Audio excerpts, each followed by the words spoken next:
Bismillahirrahmanirrahim. Assalamu alaikum to all. I hope you all are fine and safe.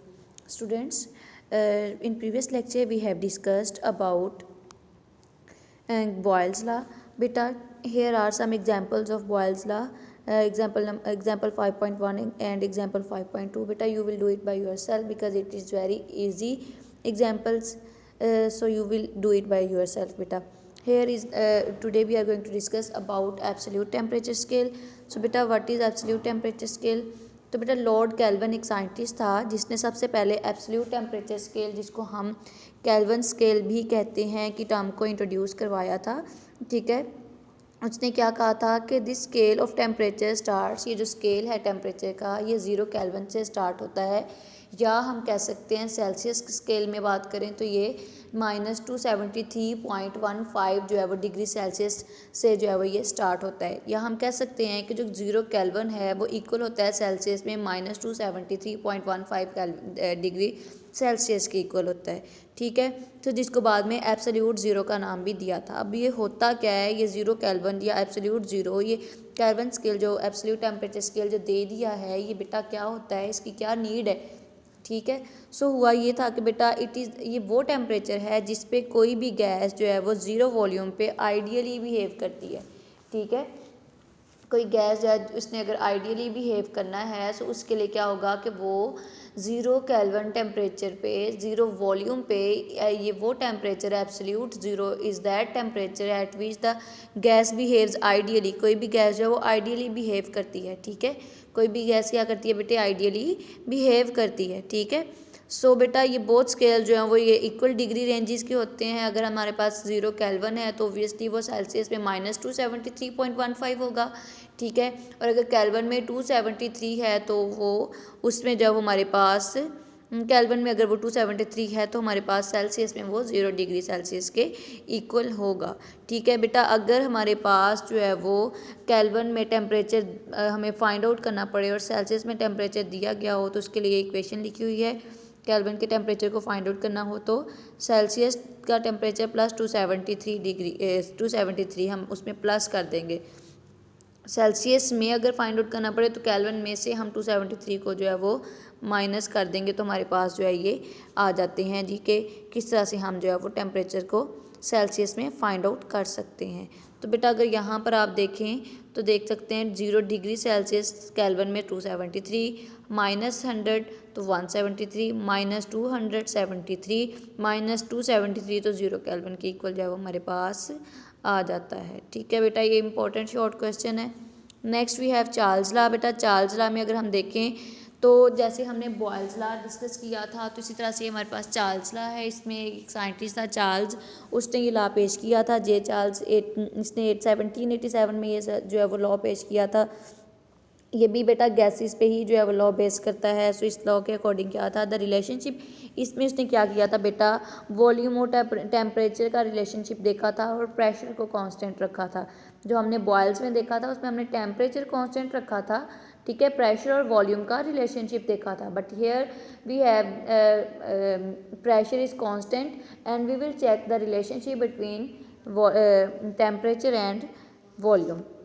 ठीक है, अब ये क्या होता है जी, अगर हम टेम्परेचर को इंक्रीज़ करते हैं तो टेम्परेचर को इंक्रीज़ करने से अब आप सोचें कि क्या होगा। पहले आप ज़रा थोड़ा सा अपने माइंड को आप इमेजिन करने की कोशिश करें कि अगर हम जो है वो किसी गैस का वॉल्यूम, किसी गैस का हमारे पास एक गैस है, उसको एक वॉल्यूम सेट कर दिया, उसके अंदर हमने उसको एक कंटेनर के अंदर रख दिया है, अब हम उसको टेम्परेचर अप्लाई कर रहे हैं।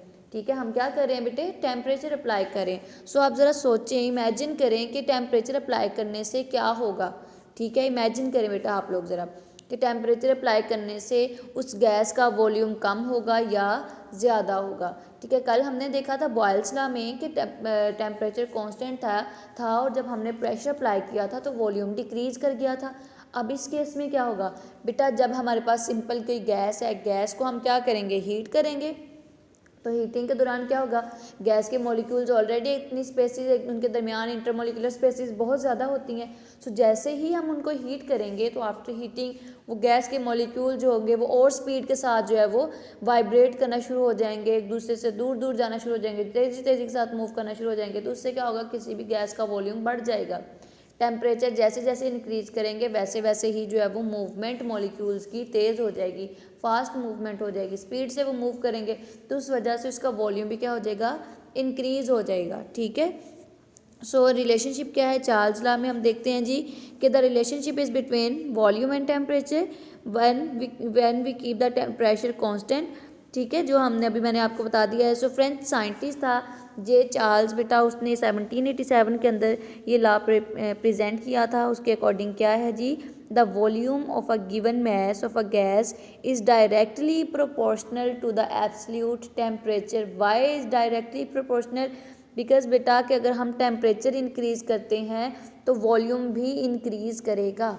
ठीक है, जैसे अभी मैंने आपको बताया है, I already told you that बेटे कि जब हम किसी गैस पे, कोई हमने गैस है, ठीक है, उसको लिया, जब हम उसका टेम्परेचर इंक्रीज़ करेंगे तो ओबियसली उस गैस का जो वॉल्यूम है वो इंक्रीज़ कर जाएगा।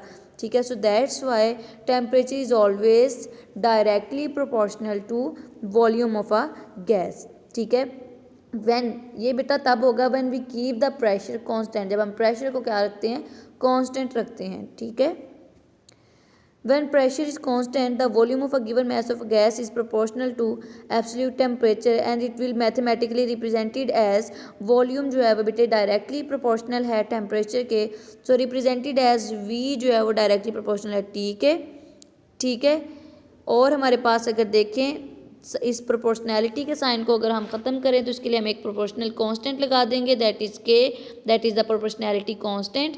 ठीक है, सो v इज इक्वल टू के और के इंटू टी हो जाएगा।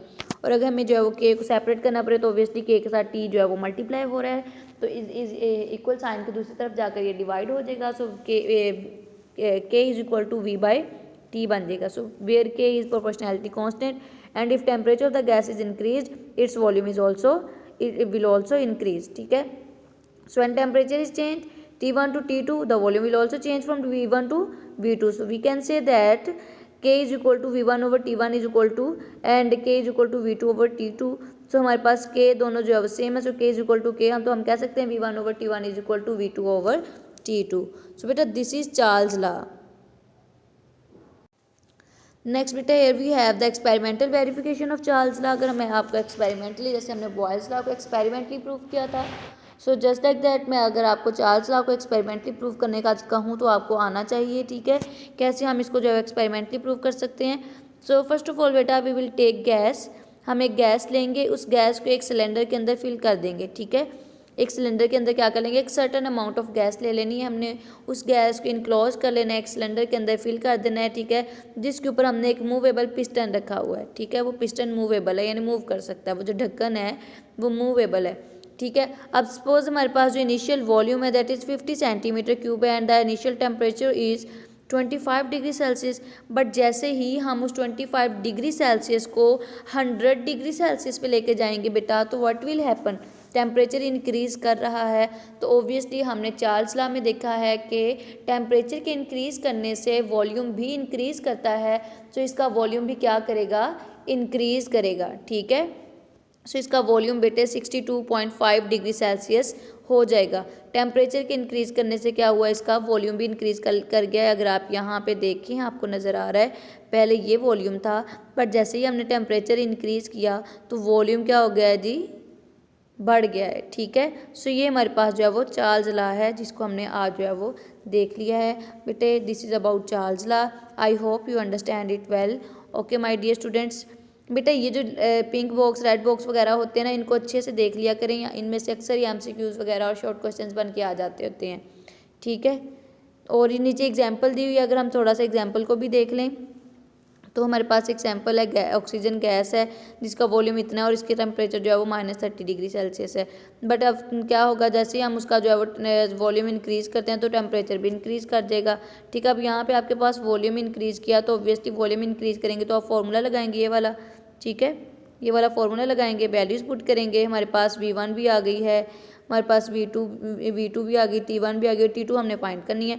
सो हम क्या करेंगे, फॉर्मूले के अंदर वैल्यूज़ पुट करेंगे और क्या कर लेंगे जी, इसकी जो है वो टेम्परेचर फाइंड आउट कर लेंगे कि कितना जो है वो टेम्परेचर वॉल्यूम के इंक्रीज़ करने से टेम्परेचर कितना इंक्रीज़ किया है। सो बेटा this is about today, I hope you understand it well. Okay my dear students, अल्लाह हाफिज़।